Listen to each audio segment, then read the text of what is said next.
as Alex, or Mr. Tolstorff here, said in his intro, the Lady of Liberty, or the Statue of Liberty as we call her, said on the base of her podium, it reads, "Give me your huddled masses, your poor, your tempest-tossed," as he said earlier.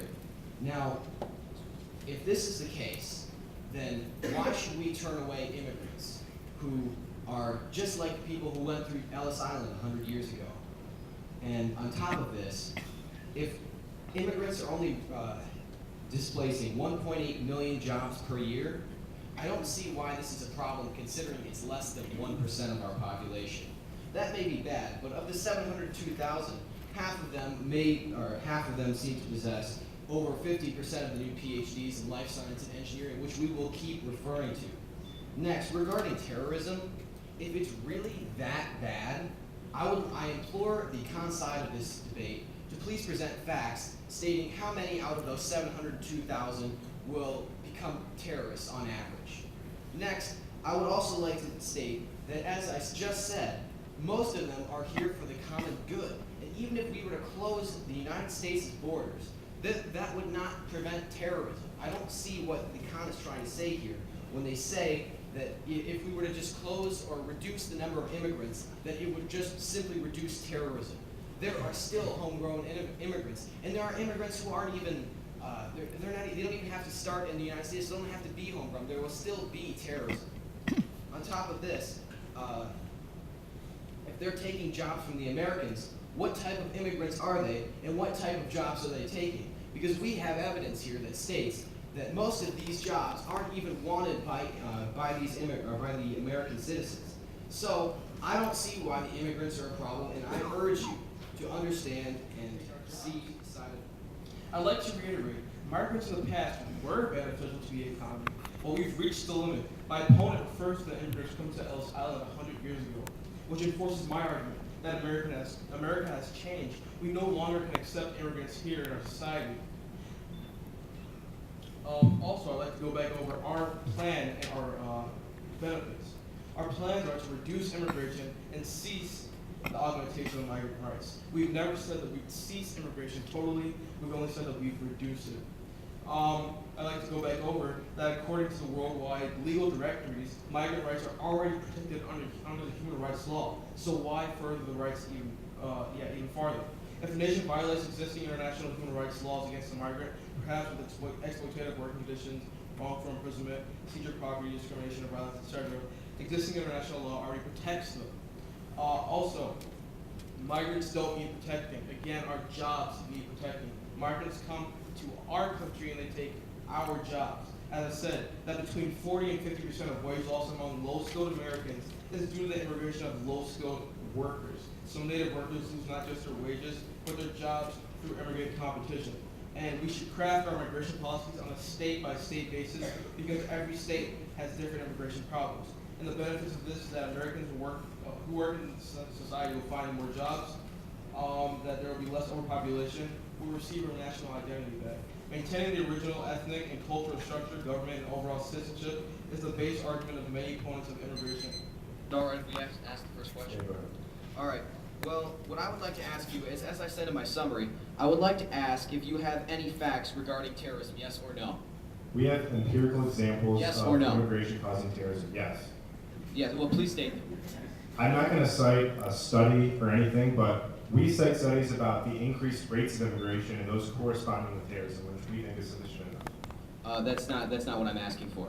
And either way. I'm sorry we don't meet your standards of evidence for terrorism, all right? Yeah. Well, either way, I still like to state that of these 702,000 people, are there going to be more good than bad? We have evidence that states this. There probably are going to be more good than bad, okay, but we would argue that there might be more good people than there are bad people, but the risk of terrorism is worse because if a terrorist attack does happen, because if a terrorist attack does happen as a result of immigration, not only would that be a tragic event, but it would probably hurt our economy because investors would be discouraged from investing, and which means that like even if you win that, immigration is good for the economy. Well, you just said, let me just get something straight here. You just said that there are more good than bad, but then you just went on to say that there are more terrorists. There's a difference between good people, bad people, and the risk of terrorism. We're saying there might be more good than bad, but we shouldn't allow the good people or the bad people in because of the risk that terrorism might have. Are you saying immigration causes terrorism? We're saying that immigration allows for terrorist attacks. But you could have a home terrorist. You could have a homegrown terrorist that would do the same Yeah, we've effect. already been over there. We're going to ask a question. Yeah, right. How do you answer the fact that international human rights law already protects the rights of immigrants around the world? Well, as far as immigrants go, there may be rights, but as far as the immigrants' rights, or we're just saying that when they get over helping them get over the border and become U.S. citizens, why should we not help them? Considering they have knowledge that may be beneficial to the United States of America. We shouldn't help them because they abuse our welfare system, which causes increased taxes on tax-paying citizens. Well, we do not advocate illegal immigrants. You don't. That's ridiculous. You can't. How would you? And we're all immigrants, and it's contradictory to prevent others from trying to live here. Immigrants add to our national identity, which the negative keeps claiming is not, immigrants don't contribute to this. This is ridiculous. I'd like to restate that the benefits outweigh the cons of immigration. We've got some, I've already given some examples, let me repeat them. Immigrants are founders of key new economy businesses. The immigrants are key innovators, and immigrants are entrepreneurial and hardworking, and immigrants are key contributors to urban revitalization, neighborhood stabilization, and population. So immigrants overall are not a drain on America, but they're actually a benefit, and they help our country. Thank you for your time. My opponent is correct about one thing in his final speech. The question you have to ask yourself at the end of this debate is, do the benefits of immigration outweigh the costs? I will elaborate on why they do not. First, they have no offensive response to our terrorism argument. Their only argument is that terrorism is going to happen anyways because of homegrown terrorism. This is not a reason why we should allow more immigration and increase the risk of terrorism. Yes, reducing immigration will reduce the risk of terrorism. Empirically, terrorists try to get into our country through our immigration process, and they have succeeded in doing so. The second argument is that other factors will check homegrown terrorism.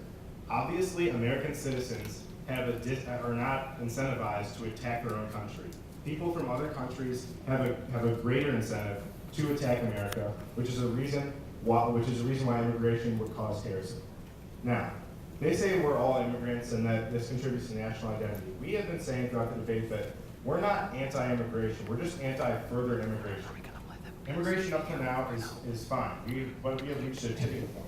If we allow further immigrants into our country, we'll have more jobs taken away from Americans, and we will have a greater risk of a terrorist attack. He says the benefits outweigh because of the economy. However, if we win our terrorism arguments, then obviously terrorism would hurt the economy, which means that even if immigrants help the economy, terrorism far outweighs it. Finally, immigrants are detrimental to the American economy. They have no response to immigrants taking jobs. We cite statistics that say that they take 40 to 50% of hardworking Americans' labor jobs.